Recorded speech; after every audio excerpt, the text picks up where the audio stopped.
y la verdad que una de las cosas que a lo largo de todo este año nos ha tenido un poco en vela y nos ha hecho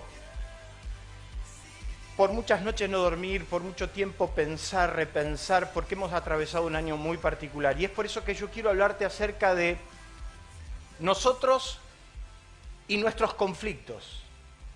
Y yo voy al plano muy personal. Voy al plano muy personal porque a la hora de las grandes batallas o a la hora de resolver los problemas, siempre nos hemos dado cuenta que ahí estamos solos. Y muchas veces yo trato de decirlo y muchas veces trato de comentarlo, porque yo entiendo precisamente eso, entiendo de que es necesario que entiendas que muchas de las batallas, que muchas de las cosas que nosotros están a nuestro alrededor, a veces son luchas internas, personales que necesitamos liberar. Y entonces quiero hablarte de eso. Nosotros y nuestros conflictos. Y hay una pregunta que hoy quiero dejarles muy planteada, porque ha sido motivo de discusión por muchos años. Y es acerca de si un verdadero cristiano puede tener conflictos. ¿Por qué digo esto? Porque hubo una corriente de pensamiento allá por los años 90, donde sacudió mucho la iglesia y fue un pensamiento que inclusive se animó mucho detrás de los púlpitos, donde de alguna manera extralimitamos la palabra. Yo siempre digo que la palabra tiene dos filos, y el gran problema, que muchas veces es cuando caemos en los extremos y no somos equilibrados. ¿Por qué digo esto? Porque hay palabras que son extremas, y hay palabras que hay que contemplarlas con otra, porque para determinado momento Dios estableció ciertas cosas, y que después también Dios las manejó desde otra perspectiva, dada la situación del hombre. Pero allá por los años 90, empezaron por lo menos por nuestras iglesias, una corriente que venía de otros países donde un verdadero cristiano no puede tener conflictos. Y entonces empezaron a levantar la figura del hombre por encima de la de Dios. ¿Por qué digo esto? Porque empezamos a ensalzar y a levantar y hasta te diría enorgullecer al hombre a tal punto que le hicimos creer a casi todos los cristianos que eran súper espirituales, súper poderosos, que vivían en un nivel y en una dimensión donde los problemas no te podían tocar. Entonces, ¿qué pasaba? Te hablaban superhombres, te hablaban y te contaban grandes testimonios que te llevaban a la animosidad de creerte que si vos estabas pasando pruebas y dificultades es porque no estabas en línea ni en obediencia a la palabra. Un pensamiento muy antiguo, data de los días de Jesús, para que usted se dé una idea. ¿Por qué? Porque en los días de Jesús ocurría eso. Estaba el pensamiento de que si te iba bien es porque te portabas bien, y si te iba mal es porque te portabas mal. Y entonces de alguna manera empezó este pensamiento de premios y castigos. Entonces si a vos te iba mal, ergo, a mí me pasó, me empezaban a buscar los pecados ocultos o empezar a marcar de que algo hiciste mal, algo estuvo fuera de lugar, de que no estás haciendo las cosas bien. Y había muchos testimonios, inclusive con respecto a la prosperidad, ni hablemos, donde muchos hombres te enseñaban la regla del éxito y de la prosperidad, y donde muchos, en su intento por alcanzarla, un intento genuino, lo querían hacer, lo buscaban hacer, y cuando no lo lograban, cuando no tenían los mismos resultados, el sentido de culpa los terminaba carcomiendo. Allá por esos años empecé a darme cuenta de que mucha gente frustrada, tremendamente frustrada, porque habían hecho todo lo que supuestamente le enseñaron y las cosas y los resultados no venían. Entonces empecé a pensar en mi propia experiencia. Me empecé a dar cuenta de que un hombre como mi padre, que fue un santo en pie, que fue un hombre no de púlpito ni de plataforma y que dio todo lo que ganó para el reino de Dios, de repente estaba enfermo, no la pasó bien y bajo esos conceptos terminaba siendo un hombre que estaba fuera de la palabra. Empecé a darme cuenta que también los que hablaban de tanto exitismo no era tal cosa y se parecía mucho al mundo. Me empecé a dar cuenta de que algunos estereotipos que las iglesias empezaban a abrazar desde los grandes oradores y los grandes predicadores empezaban a formular cierta parte de un cierto estrellato que parecía ser parte de una burguesía religiosa donde solo ellos tenían la verdad y vos no tenías la verdad. ¿Por qué he llegado a esas conclusiones? Porque me empecé a dar cuenta de que Jesús abrazaba al pobre, al necesitado, lo socorría, le daba una palabra de aliento. Y empecé a darme cuenta que hasta el mismo Jesús tuvo grandes contradicciones, grandes problemas. Y empecé a darme cuenta de que no era tal cosa como se me enseñó. Y que es un grave error, porque ese estado solamente se puede alcanzar por la gracia de Cristo. La gracia es lo que hace posible que todo lo que vos no lográs ni alcanzás, lo puede hacer posible por la gracia, el regalo bendito de parte de Dios. Entonces, cuando empezaban a plantearse que un verdadero cristiano no puede tener problema, tanta frustración. Me acuerdo como hoy, un joven que una noche desesperado me llamó por teléfono para pedirme una mano, porque su hija volaba en fiebre y no podía comprarle el remedio para bajar la temperatura de su hija. Avergonzado me pidió si le podía prestar algo para socorrerlo, sacarlo de ese estado. Cuando él vino a mi casa a buscar lo poco que le pude dar, él llorando me abrazó y me dijo: Ángel, yo he dado hasta el diezmo de las monedas y hoy mi hija vuela de fiebre y no puedo comprar el remedio. ¿Qué hice mal? O sea, el problema era ¿qué hice mal? Y me di cuenta que no era así. ¿Puede un cristiano entonces tener conflictos? Puede.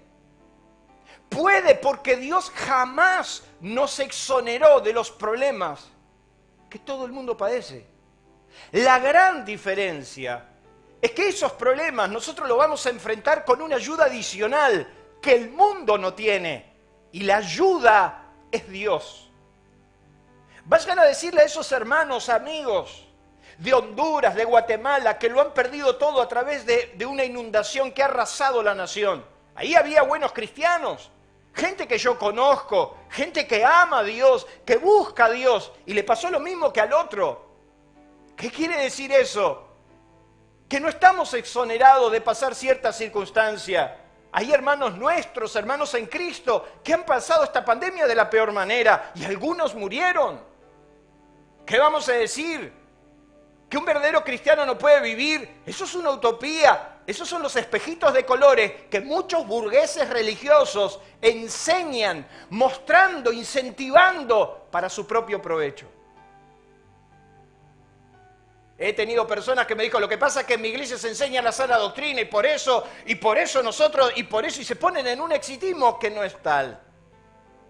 Es interesante un versículo que usted conoce y mucho y de memoria, que usted ya lo va a relatar, pero que quiero hablarles del contexto.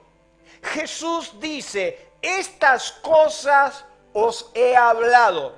En los evangelios marca la última noche de Jesús. Habla acerca del último tiempo que Jesús va a compartir con sus discípulos. Usted tendría que saber de memoria San Juan capítulo 12, 13, 14, 15, 16 y 17. ¿Por qué? Porque Juan, como nadie, relata las últimas horas de Jesús, relata los últimos conceptos, las últimas palabras, los últimos consejos. Ahí Jesús, después que le da los últimos consejos, las últimas palabras, dice, y habiéndole dicho todas estas cosas os he hablado para que en mí tengáis paz. Y lo da como una afirmación. En el mundo tendrán aflicciones. En el mundo, es una realidad, tendrán aflicciones. Pero confíen, yo he vencido al mundo. Lo da como una afirmación. Otra traducción dice, aquí en el mundo tendrán muchas pruebas y tristezas. Pero anímense, porque yo he vencido al mundo. Y Torres Amad, cuando lee este versículo, dice que tendremos muchas tribulaciones. ¿Puede o no puede un cristiano tener pruebas y tribulaciones? ¡Claro! Y es el apóstol San Pablo que habla de todas estas cosas. Es el apóstol San Pablo que habla de las tribulaciones y de las pruebas. Y Pedro en sus últimos días diciendo, después de haber sido probados como el fuego, habla de la prueba de la fe. Un verdadero cristiano puede tener conflictos, los va a tener, los vas a tener. Pero tu gran diferencia, tu gran valor agregado, es que Dios está con vos. Conflictos.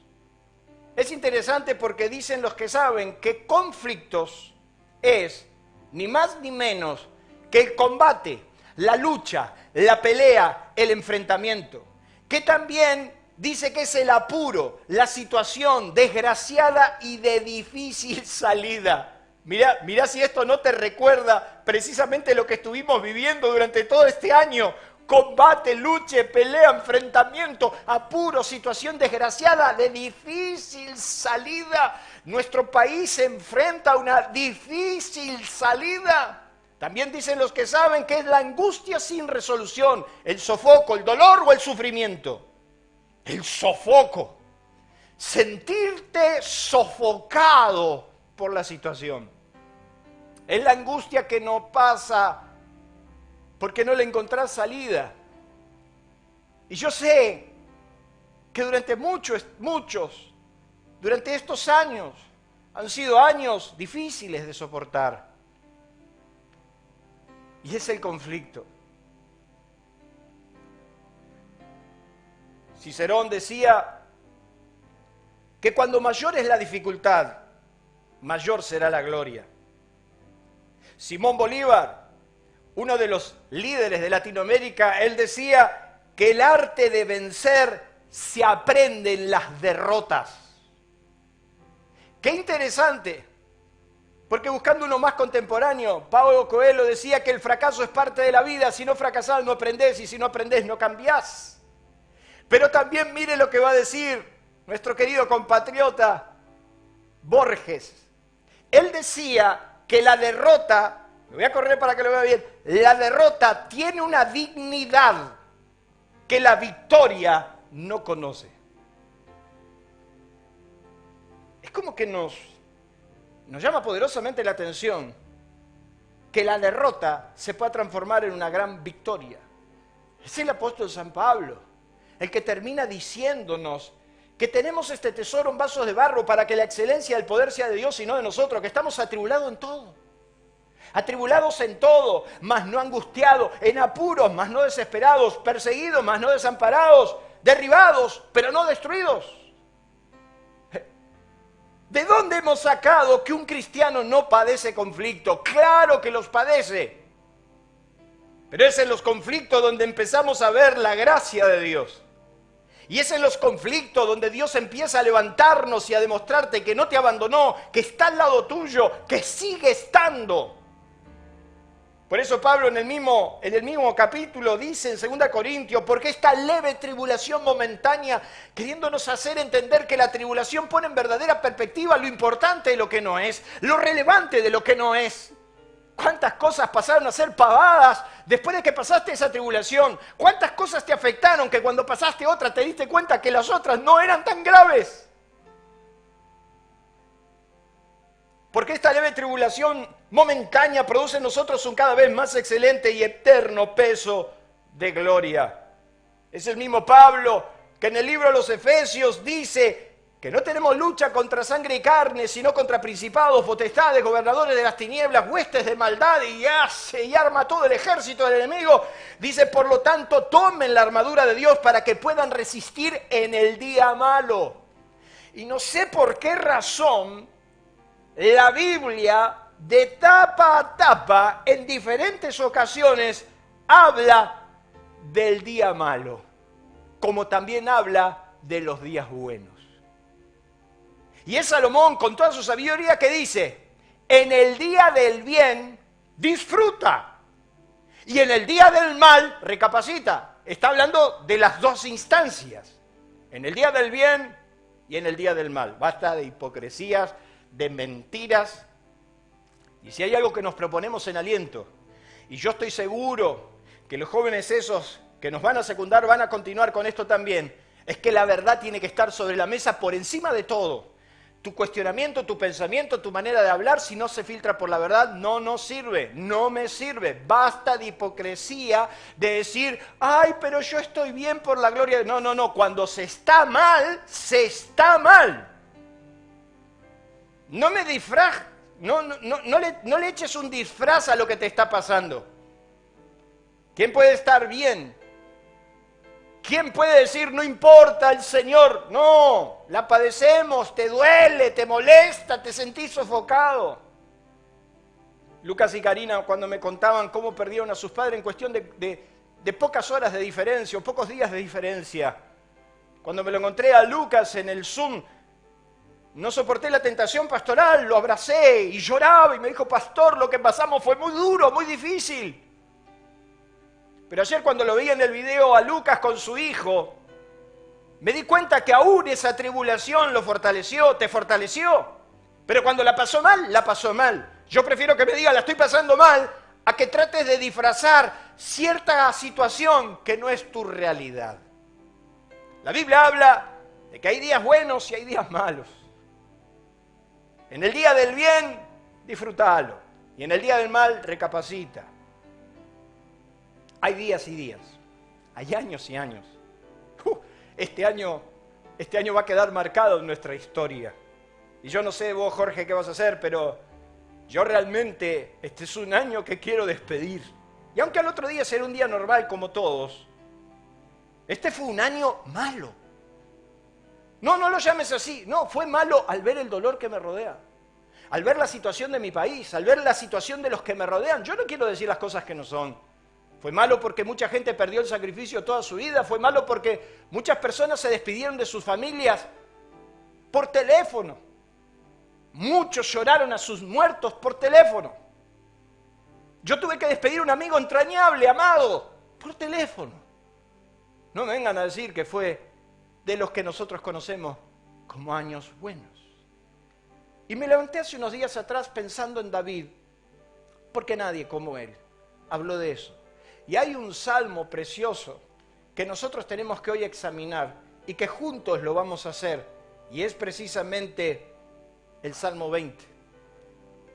Entonces la pregunta que en esta noche nos vamos a hacer todo es, ¿cómo lo enfrento? ¿Cómo lo enfrento? El Salmo 20, David va a hablar precisamente de esto y nos va a ayudar a entender, si estás en esa situación, cómo enfrentar el conflicto. ¿Cómo enfrentar la circunstancia, la prueba, la dificultad? Ya sabemos, Jesús nos dijo que Él iba a estar con nosotros, que confiemos. Pero ¿cómo hizo David? En el Salmo 20 nos empieza a dar una serie de recomendaciones. Y a mí me gustaría que ahí en tu casa, yo sé que estamos en una era donde ya ni la Biblia traemos porque la usamos por máquina. Pero a mí me gustaría que busques tu Biblia en tu casa. Sí, dale. Móvete, deja el mate, anda a buscar tu Biblia. Me encantaría que busques tu Biblia, porque quiero mostrarte algo ahí. Me gustaría que en tu casa, ahí donde estás con tus hijos, abras la Biblia. Sí, abrila en el Salmo 20. Porque en el Salmo 20, David comienza ese salmo diciendo, Jehová te oiga en el día del conflicto. Así arranca David. Y va a hablar del día del conflicto, y él sí que los tuvo. Entonces David dice en ese salmo, Jehová te oiga en el día del conflicto. ¿Cómo enfrentamos nuestros conflictos? Siendo escuchados. Siendo escuchados por Dios. Ya desde la antigüedad se supo la gran diferencia que existe entre ser escuchado por alguien y ser escuchado por Dios. Si supiéramos lo importante y trascendental que es para nuestras vidas, la instancia de cuando Dios escucha nuestra petición, nuestra oración, nuestras vidas, no andaríamos buscando tanto el consejo del hermano, no andaríamos tanto buscando, es que a mí nadie me escucha. Porque entonces empezaríamos a entender que lo trascendental, lo que va a cambiar definitivamente tu vida, no es la ayuda del hombre, sino es la ayuda de Dios. Hemos sido antipáticos aquí en Aliento porque le hemos enseñado a la gente que esto no es un club de amigos donde yo te escucho, el otro escucha. Hay muchas personas que acá mismo en Aliento han venido y dicen, lo que falta, que te ministren, que te escuchen. La terapia religiosa, que no está mal porque estamos también para eso. Pero lo importante, lo trascendental, es cuando Dios te escucha, es cuando podés hablar con Dios. Y David decía que Dios te oiga en el día del conflicto. Si hay algo que va a cambiar tu realidad es que puedas ser escuchado por Dios. Samuel tiene que tomar la nación después del desastre de Elí. Samuel, ese jovencito que se cría en el templo, en la casa de Dios, ve cómo Elí y sus hijos, que eran 3 desastres, arruinan el liderazgo de Israel, socavando los pensamientos más profundos, derribando instancias que Dios había considerado como sagradas, a tal punto que rifan el arca de Dios en manos de los filisteos. Los filisteos se levantaron sobre la nación de Israel y la sometían de una manera que era digna del escozor. Samuel tiene que reconstruir la nación cuando se mueren todos, cuando Dios cumple su sentencia sobre Elí y sobre sus hijos. Entonces la Biblia nos cuenta que cuando Samuel toma a su nación, la toma en un lugar realmente desesperante. Samuel hace un desafío muy claro y llama a toda la nación a que vaya a Mizpa. Permítame hablarle unos minutos de Mizpa. Mizpa significa torre de vigilancia. Era una ciudad de refugio de los levitas donde todos podían correr. Era la señal, el lugar donde Jacob hizo un pacto con Labán para no volver a cruzarse y levantaron una montaña de piedras como la señal del testimonio. Mizpa era el principio de la tierra de Hebrón, la tierra prometida, la tierra más productiva. Y entonces Samuel convoca a toda la nación en Mizpa. Y Mizpa pasa a ser un lugar simbólico, no solo para Samuel, sino para toda la nación. Mizpa pasa a ser un lugar donde vamos a volvernos a Dios. Mizpa pasa a ser el lugar donde después de muchos fracasos y después de mucho dolor, nos vamos a humillar delante de Dios para que Él nos escuche. Y la Biblia nos cuenta que Samuel, cuando toma el liderazgo de la nación, llama a todo Israel a Mizpa. Una ciudad que tenía mucho que ver. Mizpa puede ser tu cuarto de oración. Mizpa puede ser tu lugar donde te volvés a encontrar con Dios después de un periodo que no tuviste una buena relación con Él. Y la Biblia nos dice que se reunieron en Mizpa y sacaron agua y la derramaron delante de Jehová. Y ayunaron aquel día y dijeron, contra Jehová hemos pecado. Y juzgó Samuel a los hijos de Israel en Mizpa. Cuando oyeron los filisteos que los hijos de Israel estaban reunidos en Mizpa, subieron los príncipes de los filisteos para atacar a los israelitas. Era el momento clave. Los príncipes de los filisteos se dieron cuenta que era el momento donde podían liquidar definitivamente a Israel. Quiere decir entonces que estamos frente a la instancia donde tu enemigo te puede pisar definitivamente. Es el golpe de remate. Es ese pisotón que te derriba completamente. Es ese lugar, ese tiempo donde te das cuenta que sos tan vulnerable que el enemigo te puede destrozar y destruir. Así estaba de vulnerable Israel. Y los filisteos lo supieron. Y entonces la Biblia nos cuenta que Samuel, ejerciendo su sacerdocio, les dijo a todos ellos, vengan, vuélvanse a Dios. Y entonces el pueblo dijo, Samuel, no ceses de clamar a Dios por nosotros. No ceses de pedirle a Dios para que Dios nos escuche. Y la Biblia nos dice en Primera de Samuel que Jehová escuchó la oración de Samuel. Y eso hizo la gran diferencia.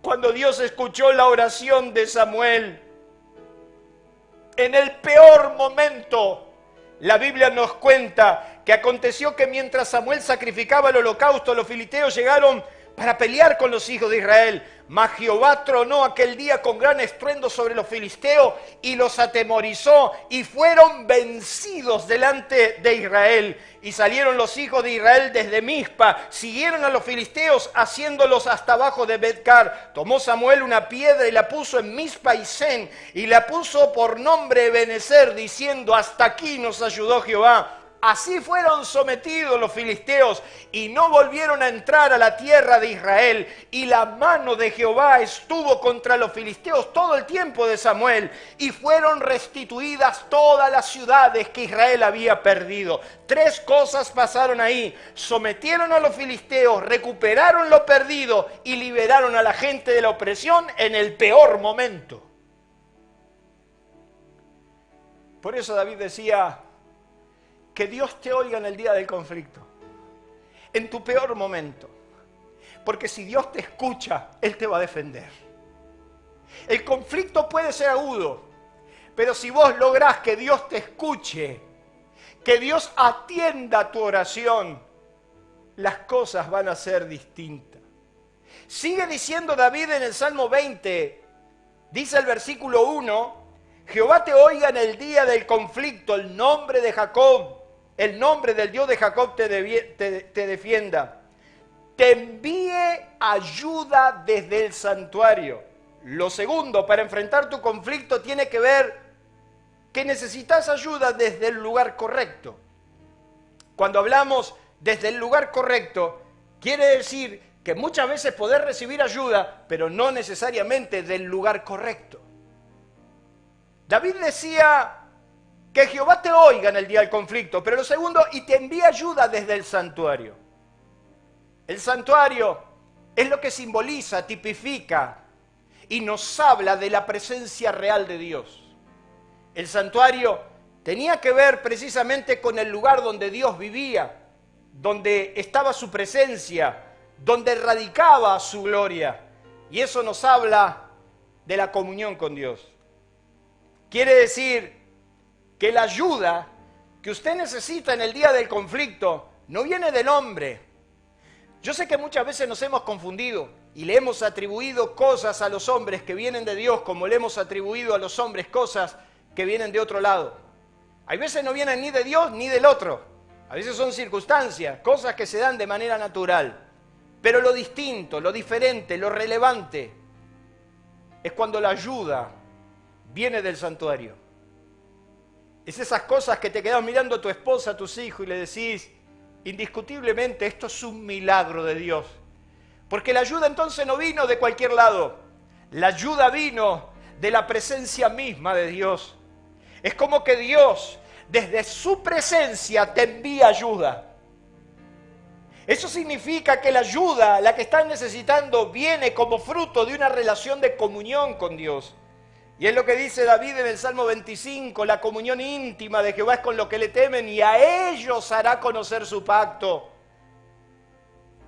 Es donde Dios dijo que ahí en el propiciatorio, en el lugar de la revelación, Dios se iba a encontrar con ellos.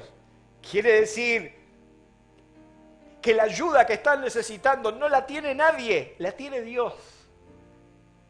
Y cuando podés entrar en comunión con Él, te vas a dar cuenta que Él está ahí para dártela.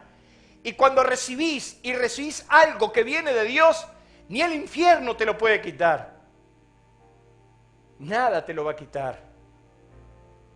Que el Señor te escuche en el día del conflicto y que desde su santuario te envíe su ayuda. Y número 3, fíjese lo que dice el versículo 2. Te envía ayuda desde el santuario y desde Sión te sostenga. Lo tercero tiene que ver nada menos que con la ayuda adecuada. La iglesia. Sión es la iglesia. Qué interesante, porque David ahí está diciendo que la ayuda que él va a recibir para salir del conflicto va a venir también de ese cuerpo llamado Sión, iglesia. Será porque Dios ha diseñado nuestras vidas para que sencillamente no salgamos solos, sino para que sea desde Sión, desde ese lugar en común, En una sociedad tan egoísta, tan individualista, donde lo único que importa es lo mío, es tanto el egoísmo que se vive hoy, donde pasamos a ser personas totalmente solitarias. Sobran los llaneros solitarios, los que se cortan solos, los que piensan que no necesitan de la vida de comunidad, los que piensan que pueden seguir solos, nutriéndose únicamente por internet. No, mi querido amigo, a Dios se le ha ocurrido, a Dios así le ha placido que usted y yo seamos parte de un cuerpo llamado iglesia, que aprendemos a convivir con los demás, que no se trata de ser yo solo, y si no se dice o no se enseña lo que yo quiero, me corto solo y me voy solo. Porque cuando aprendemos a vivir en convivencia, en lo que llamamos la iglesia, Sión, el cuerpo, tendremos que aprender a soportar a los demás, tendremos que perdonar, tendremos que ceder, tendremos que apreciar. ¿Por qué a Dios se le ha ocurrido manifestarse a través de la congregación? ¿Por qué a Dios se le ha ocurrido que nosotros aprendamos a vivir en algo que se llama iglesia? Y donde las bendiciones, y donde la ayuda, y donde Dios se pasee a través de la iglesia. Dios ha querido eso. Y por eso Jesús les habla a sus discípulos y les dice que ellos son parte de un cuerpo, que tienen que aprender a trabajar juntos, que tienen que aprender a disfrutar juntos, que tienen que aprender a unirse para recibir algo de parte de Dios. Por eso lo dice el Salmo 133, mirad cuán bueno y cuán delicioso es habitar los hermanos juntos y en armonías, porque allí envía el Señor bendición y vida eterna. A Dios le ha placido eso. O sea que en tu conflicto va a ser fundamental que Dios te escuche, que la ayuda venga de su presencia y que seas parte de un cuerpo. Yo soy un rescatado de mis amigos, de mis hermanos.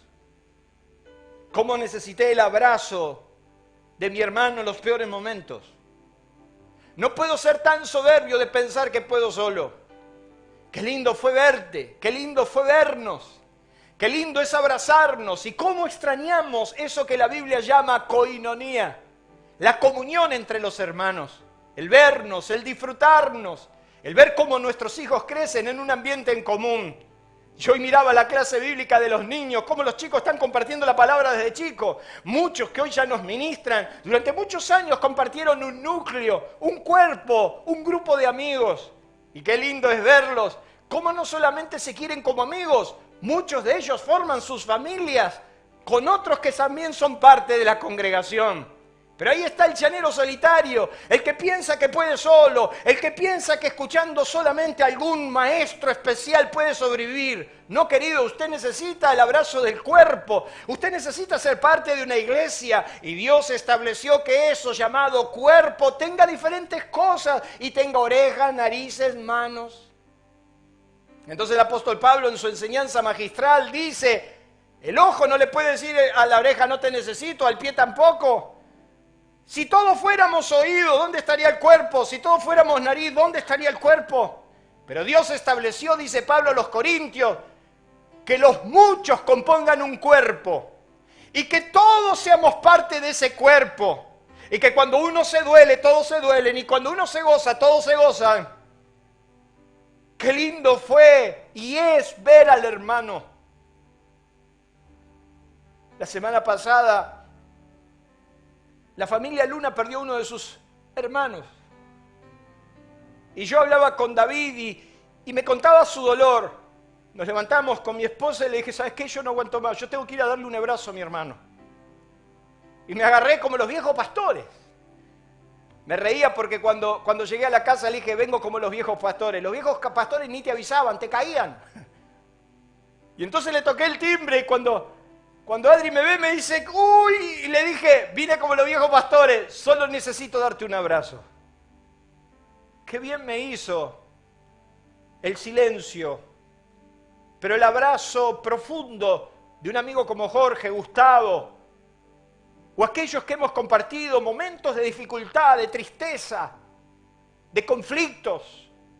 ¿Cómo necesitas el abrazo de tu hermano, ser parte de la iglesia? ¿Y cuánto hay que querer la iglesia? ¿Cuánto hay que cuidarla? y fomentarle a los chicos, a los grandes, el compañerismo, el estar juntos, el estar compartiendo, el ser parte de.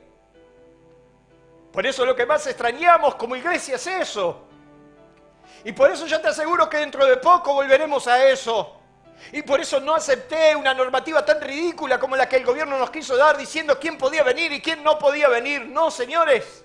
Esto es la iglesia de Cristo, el cuerpo de Cristo. Ha soportado guerras, ha soportado persecuciones, ha soportado dolor. Pero la iglesia de Cristo siguió victoriosa porque es parte de un cuerpo. Y somos miembros los unos de los otros. Nadie le puede decir al otro que no lo necesita ni que es más importante. No hay estrellas. Es por eso que Pablo, cuando habla de esto, dice que más ahora Dios ha colocado los miembros, cada uno de ellos, en el cuerpo, como Él quiso. Es como Él quiso. Y de repente, seguramente que Jorge no debe ser el mejor líder.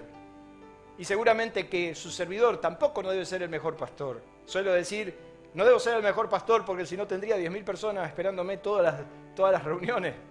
No debemos ser el mejor. Seguramente que encontrarás mucho más defectos de lo que te imaginás. Y si yo busco los tuyos, también los voy a encontrar. No pienses que los defectos siempre son del otro. Cuando en un cuerpo empieza a mirarse los defectos del otro y a juzgarse por los defectos, y el rumoreo y el chusmeterío de por abajo, porque hablamos de este y hablamos del otro, se terminó la idea del cuerpo. Pero qué interesante, porque David dice, Jehová te oiga en el día del conflicto, te envía ayuda desde el santuario. Nunca me voy a olvidar cuando de la presencia de Dios salió una palabra que dijo, nada de lo que tu padre hizo se va a perder, y fue una bendición de Dios que trascendió y nada lo hemos perdido. Te envía ayuda desde el santuario y desde Sión te sostenga. Dios te va a sostener desde la iglesia, desde el cuerpo, desde el abrazo de hermanos, del ser parte de. Y la Biblia dice que aún los miembros que nosotros vestimos de menos honra son los más honrosos.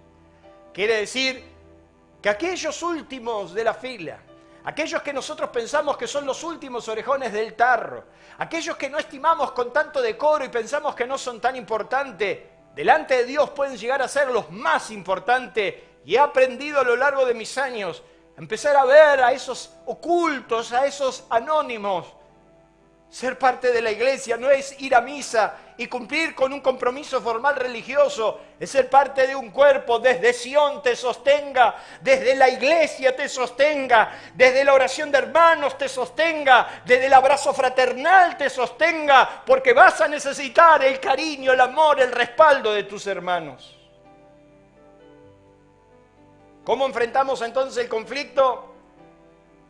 Siendo escuchados por Dios, recibiendo la ayuda del lugar adecuado y también desde ese sitio que se llama presencia de Dios. Y para ir cerrando, David dice que una de las cosas que más nos pasa en el día del conflicto es que pensamos que perdemos nuestra siembra. Y David dice que la siembra no se pierde. El Salmo 20 dice, haga memoria, el verso 3, si tenés la Biblia abierta, haga memoria de tus ofrendas y acepte tu holocausto. Haga memoria de tus ofrendas. Dice la Biblia que Dios un día miró a Israel y lo vio en semejante conflicto y se acordó de su pacto. ¿Qué quiere decir? ¿Que Dios se olvida? No, Dios no se olvida, pero Él las recuerda. Un día Isaías va y le dice a Ezequías, prepara tu casa porque morirás y no vivirás. Y la Biblia nos dice que ese rey llamado Ezequías se volvió contra la pared y empezó a clamar a Dios y dijo algo tremendo. Dijo, Dios, recuerda mi camino, recuerda lo que yo hice por tu obra, recuerda mis ofrendas, recuerda, reclamó y dijo, mis ofrendas, lo que he dado. Y la Biblia dice que Dios recordó sus ofrendas. Y entonces la Biblia nos dice que Isaías, mientras salía del patio, le dijo, andá y volvé y decirle a Ezequías que le agregue unos cuantos años más de vida. La Biblia nos dice que cuando Cornelio recibió por primera vez el bautismo del Espíritu Santo los gentiles en su casa, dice la Biblia que a Pedro le fue dado una misión. He aquí a un hombre que se llama Cornelio, el cual da muchas dádivas y muchas ofrendas, lo que movilizó la mano de Dios en favor de Cornelio y fue el primer gentil en recibir la llenura del Espíritu Santo, es lo que fue y lo que él hizo para Dios. Nosotros bendecimos a Dios porque estamos en un reino donde la siembra no se pierde. Nada de lo que hiciste por Dios se perderá. Nada de lo que le diste a Dios se perderá. Y la Biblia nos enseña que en el reino de Cristo las recompensas no se pierden. Y es Jesús el que dice, aún un vaso de agua fría dado en mi nombre a un pequeñito no perderán su recompensa. No, en el reino la siembra no se pierde. ¿Por qué? Porque nuestro Dios es un Dios juez justo, dice Pablo, el cual dará a cada uno según sus obras. Pedro le dice a Jesús, Señor, nosotros le hemos dejado todo, ¿qué pues tendremos? Y entonces Jesús lo miró a Pedro y le dijo, de cierto te digo, que no hay nadie que no haya dejado casa, tierra, hermanos, posesiones. No hay nadie que haya hecho esto por mí y por el Evangelio que no reciba 100 veces más en esta vida. Las recompensas no se pierden. Tu siembra no se pierde. Y esas ofrendas están delante de Dios. Ese dar, tu tiempo, tus recursos.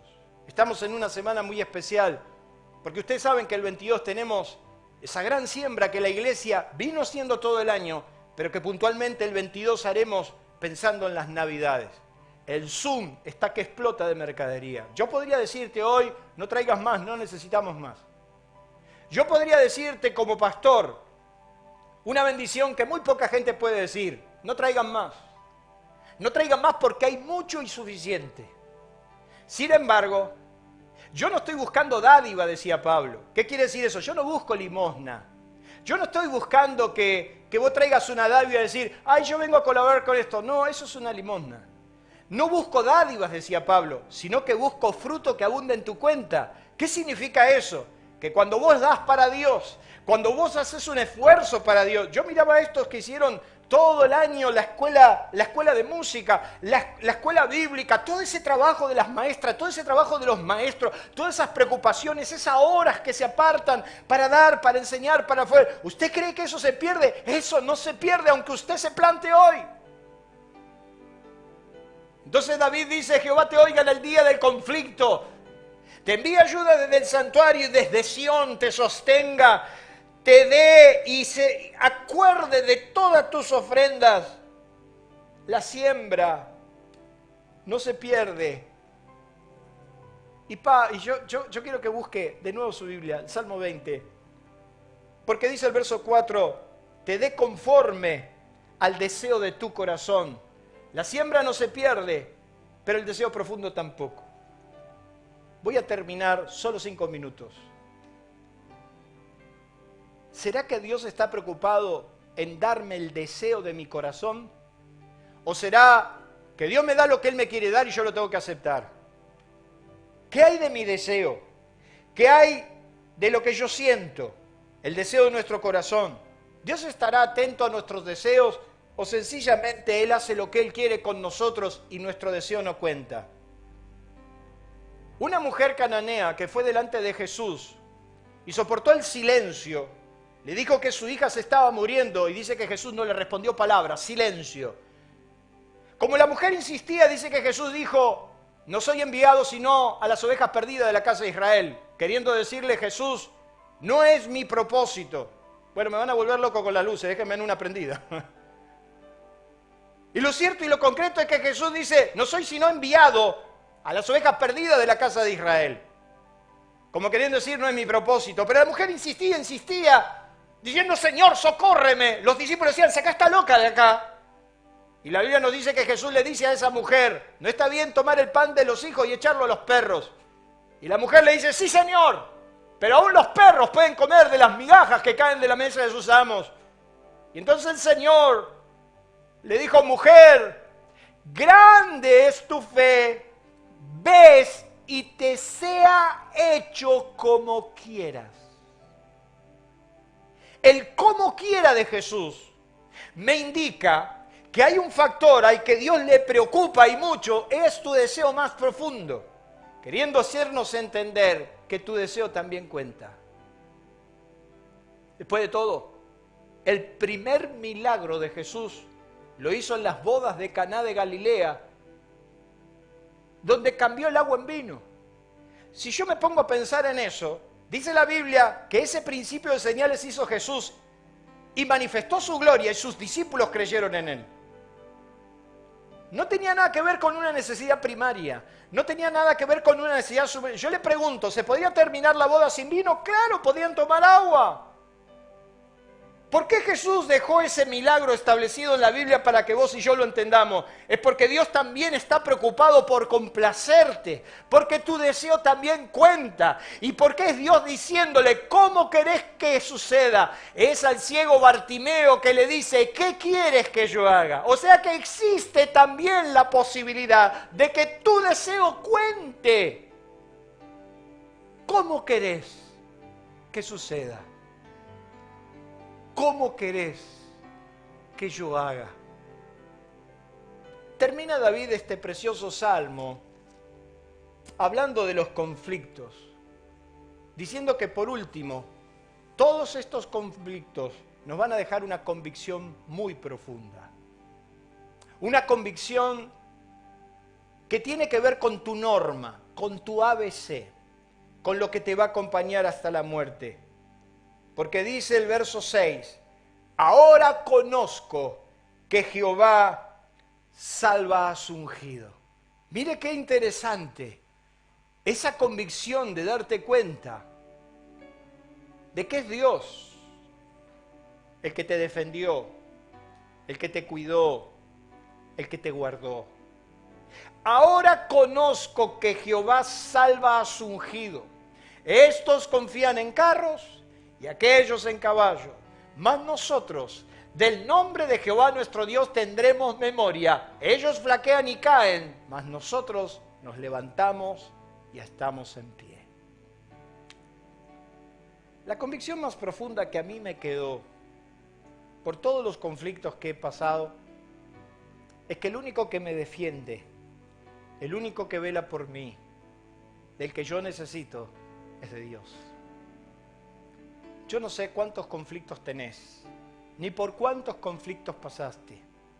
Lo cierto, que la única manera de enfrentarlo es cuando seas escuchado por Dios, cuando la ayuda venga de Dios, cuando te sostengas desde la iglesia, porque ese es el plan de Dios, para que todas tus ofrendas, todo lo que hiciste por Él esté siempre presente y cuente, para que Él te dé el deseo más profundo de tu corazón y para que nazca en tu corazón una convicción que nada ni nadie te podrá quitar.